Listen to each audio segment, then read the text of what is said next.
Ito na yung pinakadulo ng Bikers Lane. Yan guys, kakatakot guys Kunting-kunti na lang pala yung nakakabit guys, kabilaan.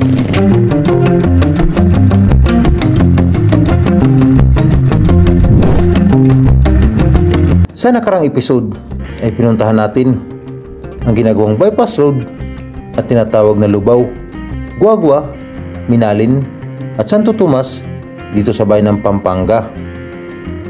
At sa episode na ito ay sisilipin naman natin ang kalagayan ng mga lokal na nakatira sa lugar na nasasakupan ng Masantol at Makabibi, Pampanga. At ipapakita ko rin sa inyo ang kalagayan ng diki dito sa Delta 1 ng Masantol, Pampanga na unti-unti nang nasisira at lumulubog dahil sa mga malalaking hampas ng mga alon na nanggagaling sa karagatan ng Bataan at Zambales. Kaya tara, samahan niyo po kong muli sa aking panibagong moto adventure. Let's go! Simulan na natin ang video.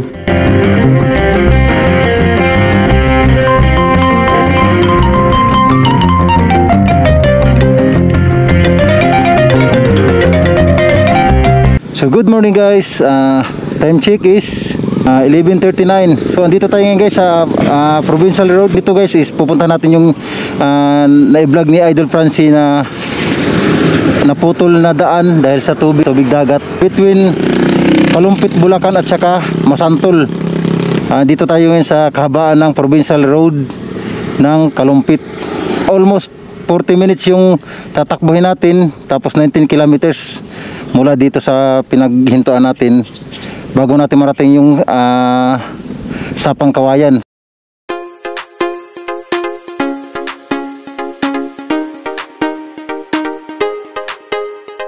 Dito guys lubog na sa tubig, grabe. Ang lalim na ng tubig pala dito. Ayan nakita niyo yung bahay na yun, grabe lalalim din ewan ko kung may nakatira pa dyan. May namimingwit nga lang dito sa gilid Grabe yung itsura dito ng tubig, lalim.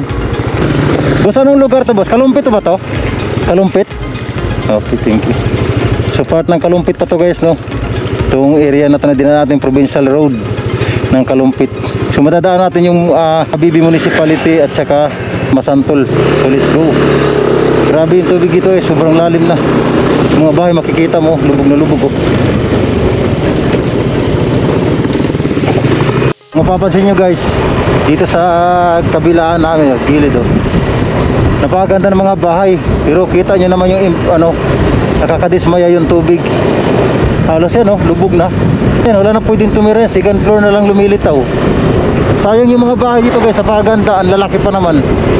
Dito to sa part ng Kalumpit, Bulacan, ayan lubog ito yun guys grabe, nakakapanlumo na ilang taon mong ipunan yung magkaroon ka na sariling bahay, tapos ganito lang makikita mo, ganito lang abutin. Ito, school to malapit na rin lumubog yung school lubog na nga yung dulo Siguro mga lokal dito guys, ang ginagawa nila, nagbabangka na lang sila mula doon sa bahay nila papunta dito. Mapapansin mo, ayan may mga bangka sila sa gilid. Ang natitira na lang nila is ang second floor to third floor na bahay. Grabe, nakapanlumo dito. Mga lokal dito namimingwit na lang sa gilid Ganito ang sitwasyon dito guys sa Kalumpit, Bulacan. Ito school pa to sayang di ba? Napakalaking ginastos ng gobyerno dito sa school na to, tapos lulubog lang sa tubig, hindi na pakinabangan ng mga mag-aaral. Santa Lucia National High School yan guys. Sayang, napakalaking bagay para sa mga mag-aaral na lumulubog lang. So ongoing pa rin natin binabaybay yung Provincial Road ng Kalumpit guys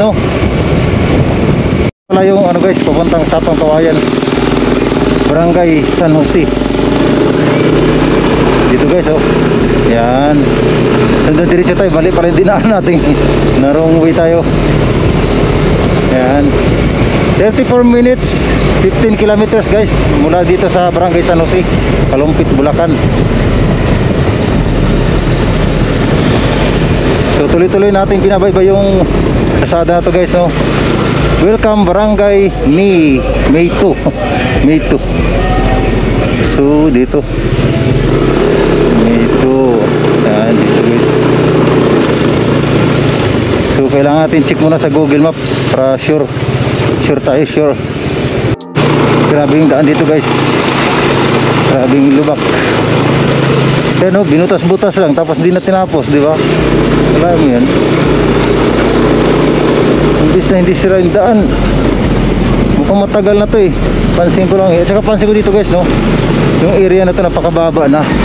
Mapapansin yung mga tricycle dito, ang tataas ng mga tricycle dito. Siguro panlaban lang sa tubig para di lumubog pati mabasa.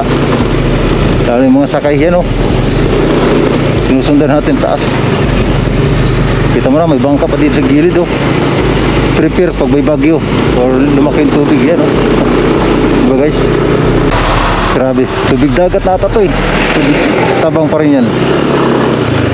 Ano na yan, kabila yan guys, oh. Pati dito yung mga bahay dito lubog na, oh. Grabe, part pa rin to ng Kalumpit guys, no.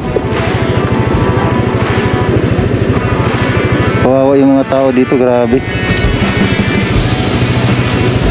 So abanti pa rin tayo guys, check natin sa dulo. Layo pa tayo, 25 minutes. Ito pala guys ang Pampanga Rivers guys, oh.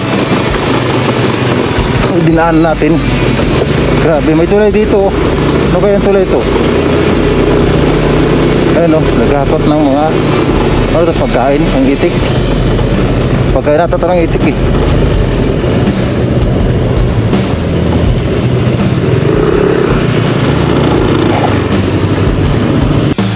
Ito guys, oh. Ito yung ginagawa dito guys, oh, na grabe yung sitwasyon dito sa mga lokal dito guys, sa ano, Balibago, Masantol, Pampanga. Grabe, ano, tingnan mo yung Balibago Elementary School, lubog sa tubig. Grabe, kawawa, sobra. Pati yung ano guys, oh, kahupa lang ng tubig ko. Grabe, lubog din, oh. Pala kita mo yung bakat ng tubig, ano, lalim ng tubig sa baba. Grabe. Ganito yung sitwasyon pala dito sa ano, Barangay Balibago, Masantol. Ano, puro tubig, wala ka na makikita dito kundi puro tubig. Ang mas ano na lang dito guys, taas, ang safe na lang dito is dito, oh, sa taas, dito banda sa kalsada, kasi mataas yung kalsada na to eh. Pero yung kabilaan niya ng mga bahay na yan, lubog sa tubig hanggang Masantol, Pampanga.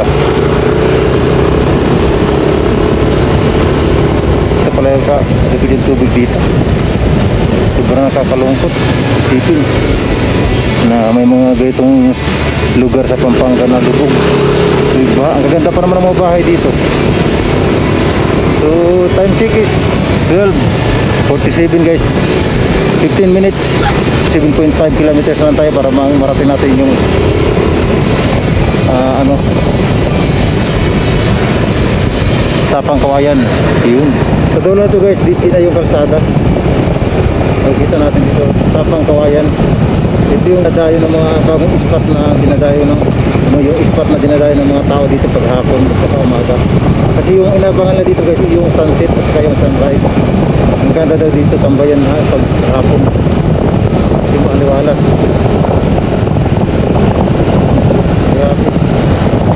Maganda rin pasada dito guys, doon lang banda sa kalagitnaan ng halos boundary ng ano, Kalumpit at saka Masantol. Medyo rough road na dinadaan natin kanina. Ano, part na to ng Pampanga. Dito na binabaybay natin yun. Kita nyo na pasada, napakaganda. Ayan, no, kita ko na guys yung dagat, ay yung tubig. Parang ano to, ilog. Kasi Pampanga Rivers to guys eh. Ayan, pansin nyo sa gilid guys, pinapalaliman nila yung hukay para hindi tibagin yung ano, yung paggawa nila ng ano yan eh, parang dike, dike ba, para hindi siya matibag ng tubig. Tubig dagat na pala to guys.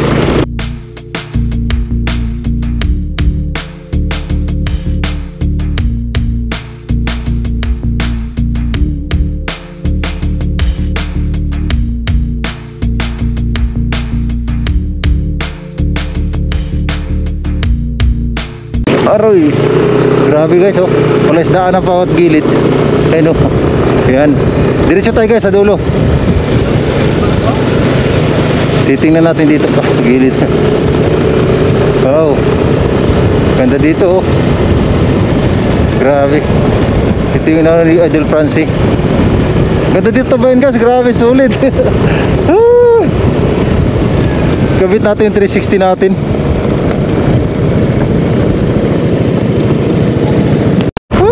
Ang ganda guys. Grabe. Dito na, nagkikita ka na. Ayun, dito lang yung mga puno ng ano. Mga puno ng ano, pero ito walang masilungan guys. Grabe. Pero napakasolid dito, grabe. Nasa 1 kilometers to guys. Ang haba nito mula doon sa may bungad, sa may flood control.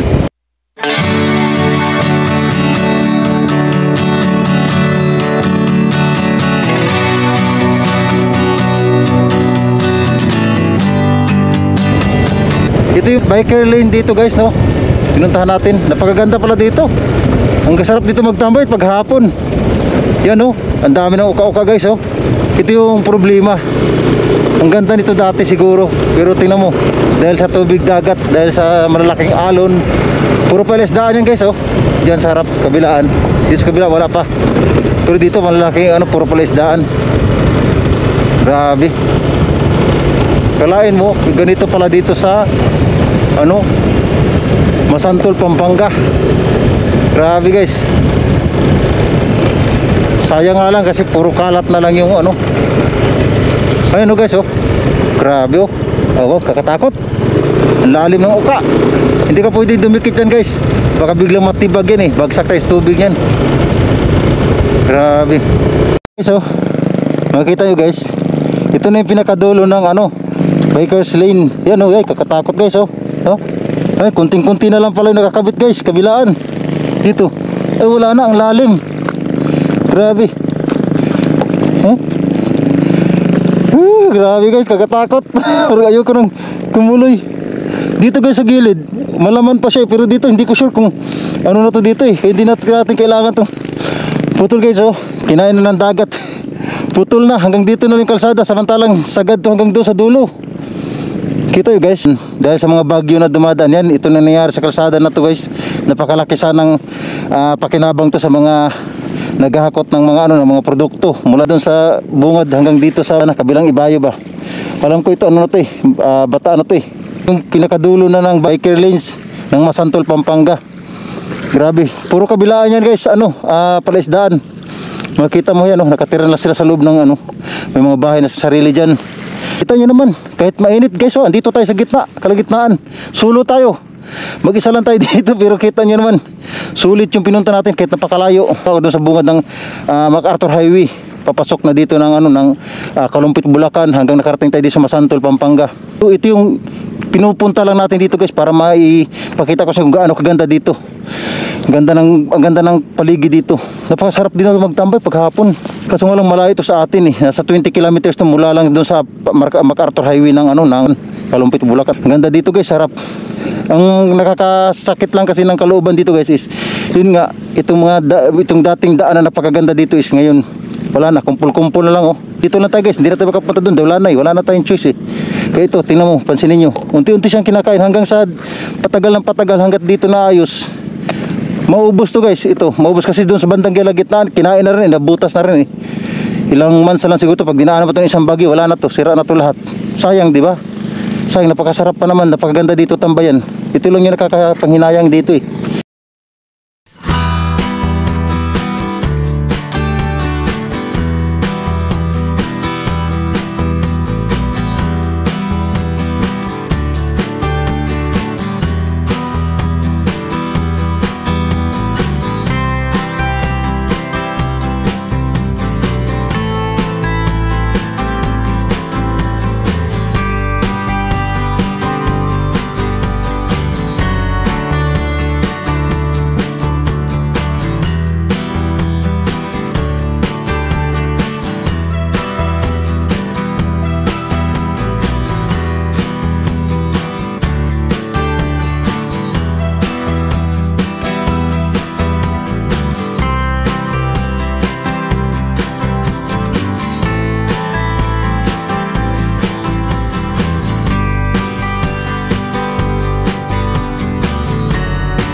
So yan guys, no, abante tayo, napakainit, solid.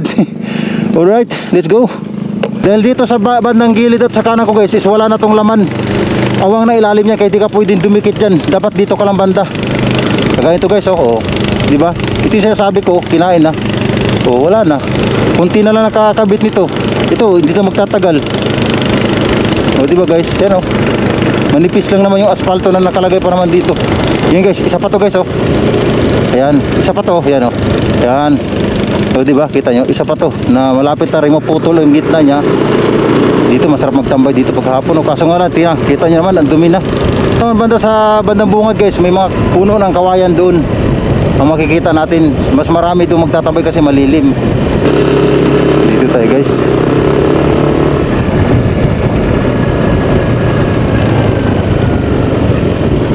Ayan.